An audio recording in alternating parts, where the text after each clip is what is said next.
Bisa kita mulai dulu sampai ya. Bismillahirrahmanirrahim. Assalamualaikum warahmatullahi wabarakatuh. Waalaikumsalam warahmatullahi wabarakatuh. Alhamdulillahirabbil alamin. Wa bihi nasta'inu ala umuri waddin wa ala alihi wa sahbihi ajma'in. Asyhadu an la ilaha illallah wa asyhadu anna Muhammadar Rasulullah. Allahumma shalli ala sayyidina Muhammad wa ala ali sayyidina Muhammad. Yang kami hormati pengurus musyawarah kemudian lalu yang kami hormati bapak ibu yang berhadir pada malam ke-17 ini.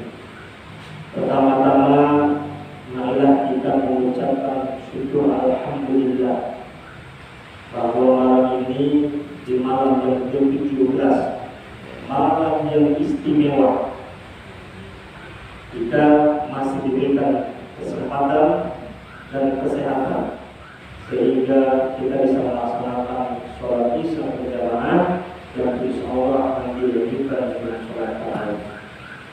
Mudah-mudahan dengan hadirnya kita di musola ini menjadikan sebab insya Allah nanti kita dapat ridho dari Allah sehingga bisa masuk ke surga Allah Subhanahu wa taala. Amin.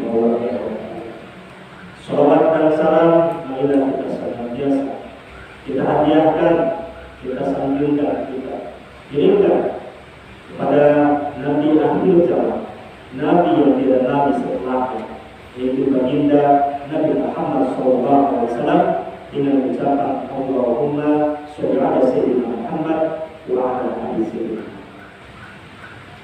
Bapak Ibu yang kami hormati, izinkan kami malam ini diutus oleh Yayasan Komunitas Cinta Dakwah Pinggir atau disingkat dengan Yayasan Takfir. Tadi disebutkan oleh Pak Tokoh, nama saya Budi Sulaiman. Saya orang Melayu yang berasal dari Jawa Barat. Ya, orang Sunda. Sunda itu suka daun muda, talap-talapan maksudnya. Rumah saya tidak jauh dari sini, paling 1 jam. Kalau Bapak Ibu mau ke Pangkalan Kerinci, ke Simpang Beringin, Bapak Ibu akan melewati namanya daerah Batuan Kuning. Nah, saya dari sana. Tadi kami berangkat jam 5:15. Sempat kehujanan, tapi lebih dakwah. Alhamdulillah kami tetap berangkat dan sempat buka tadi di Jalan Cinta Air. Sampai akhirnya tadi kami sampailah di sini. Ya, tak lain dan tak bukan diutusnya kami ke sini yang pertama yaitu untuk bersilaturahmi dengan Bapak Ibu semua. Ya, yang selanjutnya kami diutus ke sini untuk menyampaikan walaupun hanya 1 ayat, insya Allah dengan waktu durasi kurang lebih 15 sampai 20 menit kita akan menyampaikan. Sebenarnya bukan kajian yang panjang, tapi ini adalah sebagai pengetahuan kita bersama. Bapak Ibu yang dirahmati Allah Subhanahu wa taala, kita masuk ke malam 17. Judul kajian kita yaitu tentang judul Quran. Ya, judul Quran. Namun sebelum saya menyampaikan tausiah tentang judul Quran, saya ingin menyampaikan di dalam kitab Duatun Nasihin disampaikan bahwa fadilah keutamaan orang yang melaksanakan sholat tarawih di malam 17 yaitu akan diberikan pahala oleh Allah seperti pahalanya para nabi. Masya Allah. Jadi malam ini istimewa makanya saya sampaikan. Kenapa? Karena malam ini juga dalam satu riwayat dalam satu hadis disampaikan yaitu turunnya Al-Quran. Nuzulul Quran. Nuzul itu berasal dari kata nuzul. nuzul itu turun.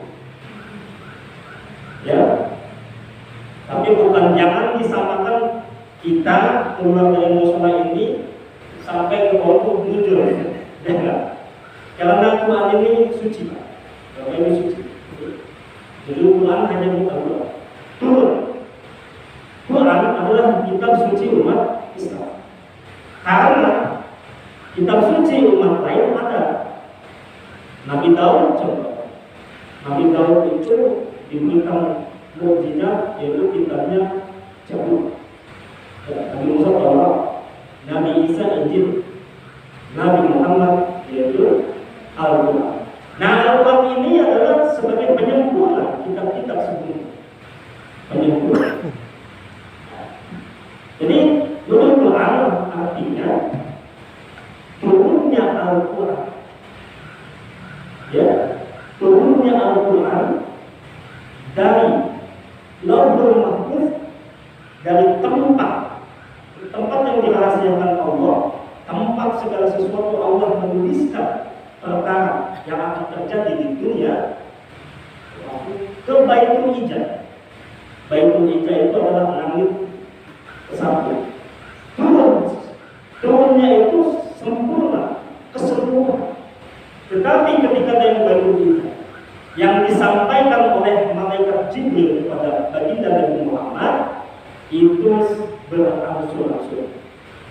Ya, berangsur-angsur. Berapa lama Ustaz? Dalam satu hadis riwayat disampaikan turunnya Al-Quran itu 22 tahun, 2 bulan, 22 hari, digenapkan menjadi 23 tahun.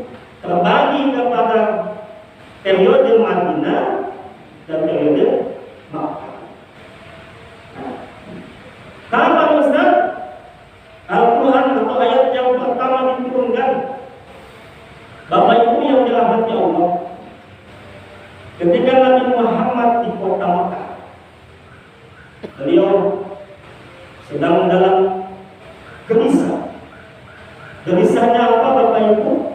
Karena melihat kaum Quraisy sedang memusuhinya. Banyak juga yang tetap menyembah berhala, banyak yang tidak mau ikut ajaran Nabi Muhammad SAW. Maka Nabi Muhammad menyepi. Dia naik ke sebuah bukit. Ya, bukit ini bernama Bukit Jabal Nur. Kalau Bapak Ibu pernah ke kota Mekah, pernah umrah atau haji, itu dari kota Mekah ke Bukit Jabal Nur, kalau tidak salah kurang lebih 45 menit. Ya, kalau tak salah. Itu santai ya. Tapi kalau naik taksinya yang laju, bayar 20 real, itu 20 menit atau 15 menit sudah sampai. Ya. Kenapa saya tahu? Saya pernah 2 tahun tinggal di Arab Saudi. Saya pernah jadi tenaga kerja Indonesia (TKI) 2 tahun di sana. Alhamdulillah sampai ke Bukit Jabal Nur. Begitu sampai itu, kita naik ke atas Bapak Ibu, ke Bukit Jabal Nur. Sekarang ini enak, ada tangga, ada anak tangga, ada besi pegangan. Jadi kalau kita naiknya siang hari panas, ya. Tapi kalau naiknya kita mulai masuk ke situ sekitar jam 7 malam, itu sudah dingin. Waktu itu kami naik jam 11 malam. Naik dari bawah sampai ke atas kurang lebih 1 jam dengan kondisi ada penerangan. Bapak Ibu bisa bayangkan baginda Nabi dulu tidak ada penerangan, tidak ada anak tangga. Bagaimana sulitnya baginda naik ke Bukit Jabal Nur sampai di baginda itu berdiam diri, bahasanya untuk melaksanakan apa ya? Menyepi namanya, di Gua Hiro, di atas sekali. Bayangkan, ya, naik ke situ. Dan ibu bisa bayangkan bagaimana pengorbanan istri Nabi Muhammad. Siapa bu istri Nabi Muhammad yang pertama? Siti Khadijah. Siti Khadijah itu Bapak Ibu, ya, di dalam sejarahnya disampaikan beliau Siti Khadijah setiap sore mengantarkan makanan kepada Nabi ke atas. Bayangkan perjuangan seorang Siti Khadijah, janda kaya, dia mengantarkan makanan ke atas bukit. Tuh. Kita orang Indonesia, istri-istri di Indonesia ngantarkan ke makanan ke suami aja nggak bagus, bang gojengan nggak mau, bang pesen gopur aja. Padahal coba lihat Siti Khadijah, luar biasa. Yang diantarkannya nggak banyak banget, roti, ya, roti, susu kambing dan madu. Diantarkan ke Siti Khadijah, nggak juga Siti Khadijah, bangun, aku mengantarkan makanan juga. Siti Khadijah naik ke atas. Tuh, itu perjuangan seorang istri. Maka Siti Khadijah termasuk salah satu wanita penghuni surga.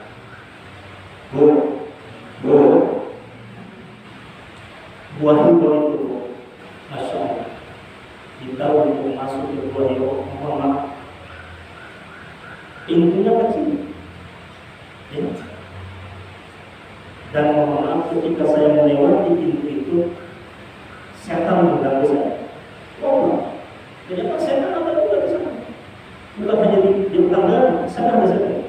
Setan mengganggu saya. Apa diganggunya? Oh, jangan masuk. Oh, jangan masuk. Apa dalam hati saya terbersih? Oh, itu hari ini pintunya ini besar, ini besar. Segini. Saya masuk begini. Andai saja itu batu menggigit saya, mati dari sini. Itu ada pikiran kayak gitu. Saya takut sekali. Takut dengan hiburan batu yang ada di Borneo. Baginda Nabi Muhammad tengah malam masuk ke situ. Ya, nah, di situ. Begitu baginda Nabi tepat di bulan Ramadan, beliau kedatangan tamu. Tamunya bukan Presiden Prabowo, bukan Gubernur Riau, bukan wali kota Bandar, bukan juga Ustaz. Tamu adalah istimewa. Ya, siapa itu? Malaikat Jibril. Waktu itu ketika wahyu pertama turun, Malaikat Jibril menampakkan lalu menyampaikan Iqra bismi rabbikal ladzi. Apa kata Nabi? Itu nggak bisa baca. Saking nggak bisa bacanya, akhirnya didorongkan ini ayat masuk ke dalamnya Nabi Muhammad SAW. Ya. Setelah mendapat wahyu pertama, beliau turun ketakutan. Ya, bayangkan kita menemui hal yang aneh, pasti takut. Begitu turun, pulang ke rumah, sampai di rumah, maka dibukakan pintu oleh Siti Khadijah, lalu baginda diselimuti oleh Siti Khadijah. Kalau kita seorang perempuan, seorang istri, pulang suami dalam keadaan berkeringat, tengah malam, ditanya, abang dari mana? Abang mau bisa apa ini? Pulang berkeringat gini, jangan-jangan abang tahu pikiran kita. Tapi Siti Khadijah tidak. Begitu datang suaminya, disuruh kembali di tempat itu, diselimuti.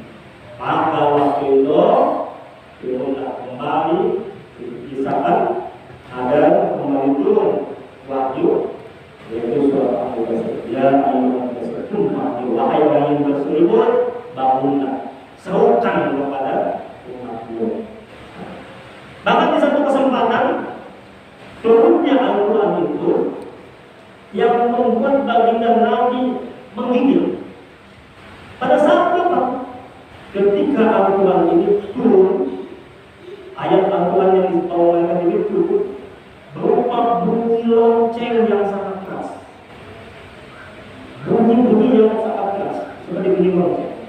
Itu salah satu yang terberat yang pernah dialami baginda Nabi Muhammad SAW. Itulah Al-Quran. Bayangkan Bapak Ibu, baginda Nabi ini Muhammad, beliau tidak bisa membaca, beliau tidak bisa menulis, ya. Tetapi luar biasanya baginda diberikan mukjizat Al-Quran yang sangat mulia. Ya, makanya ada beberapa yang menganggap Al-Quran itu buatan Nabi Muhammad. Bagaimana baginda mau membuatnya? Baginda tidak bisa menulis, tidak bisa membaca. Nah, ya, apa sih Bapak Ibu keutamaannya? Mohon maaf Bapak Ibu. Di bulan suci Ramadan seperti disampaikan bahwa di bulan Ramadan itu salah satu bulan yang mulia, bulan yang dimana di dalamnya amalan dilipat ganda. Ya, seperti kita menabur sebuah benih, dari benih itu akan tumbuh 7 pohon, dari setiap pohon akan tumbuh 700 buah. Begitu juga dengan pahala yang berada di surga. Apa yang pahala dengan surga? Yang pertama Bapak Ibu berpuasa. Ya, puasa Ramadan berbeda dengan puasa Senin Kamis, berbeda dengan puasa 3 hari di pertengahan bulan Yaumul Baik. Beda. Di bulan suci Ramadan ini istimewa. Ya. Yang kedua apa? Membaca Al-Quran. Membaca Al-Quran di bulan suci Ramadan dengan di bulan berbeda pahala. Sehingga ketika di malam Quran ini, niatkan dalam hati, mulai dari sekarang Bapak Ibu, niatkan. Apa itu? Mulailah sebagai kita sebagai teman Al-Quran, Al-Quran sebagai sahabat kita. Yang hari Bapak Ibu tahu, ya, Ustaz, saya ini kan bekerja, yang apa? Bukan itu. Bismillahirrahmanirrahim. Ya wa Qur'an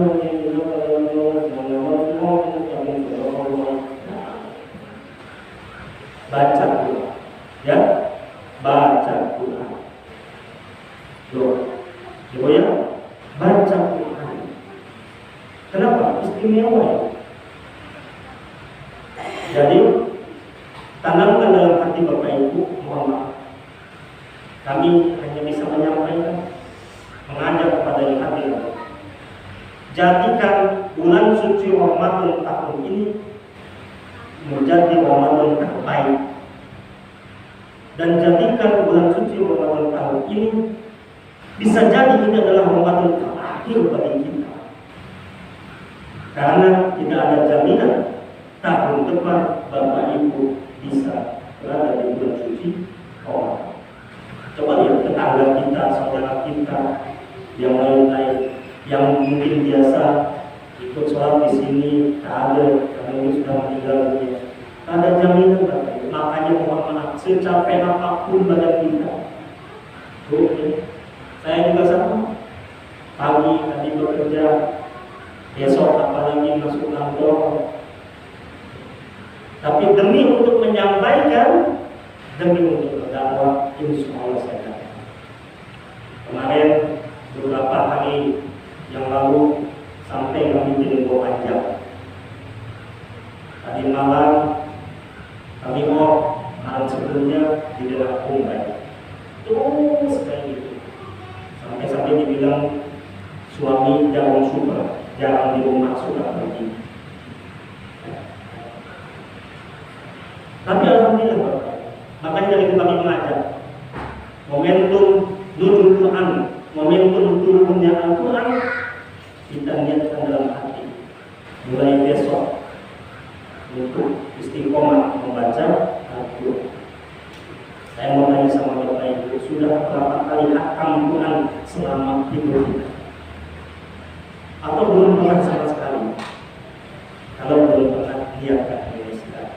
Ya, baca Al-Quran itu boleh di rumah, di ruang tamu boleh, ya, di dekat sebelum tidur baca Quran bagus. Asal jangan baca Quran di toilet, jangan baca Quran di tengah jalan, kamar lagi di tengah jalan, ya. Jadi manfaatkan. Ibu suami kerja kerja, pagi berangkat kerja, kita sholat duha. Setelah sholat duha, baca doa. Apa yang dibaca? Bisa surat Ar-Rahman, bisa surat Al-Waqiah. Sorenya begitu selesai mendampingi suami makan, sholat maghrib buka, baca surat Yasin. Ini bukan fadilahnya untuk kedua orang tua kita yang telah meninggal dunia. Setelah itu sholat isya buka lagi, baca Quran surat Al-Mulk. Sholat tahajud kalau sempat baca lagi surat yang lainnya yang belum dibaca. Ya, insya Allah. Maka orang yang membaca Al-Quran itu akan terhindar dari penyakit hati. Ya, penyakit hati. Tidak akan dia punya sifat iri dengki, tidak akan dia punya sifat suka bergibah. Kenapa? Karena hari-hari mulutnya senantiasa membaca Al-Quran. Mudah-mudahan yang disampaikan ini adalah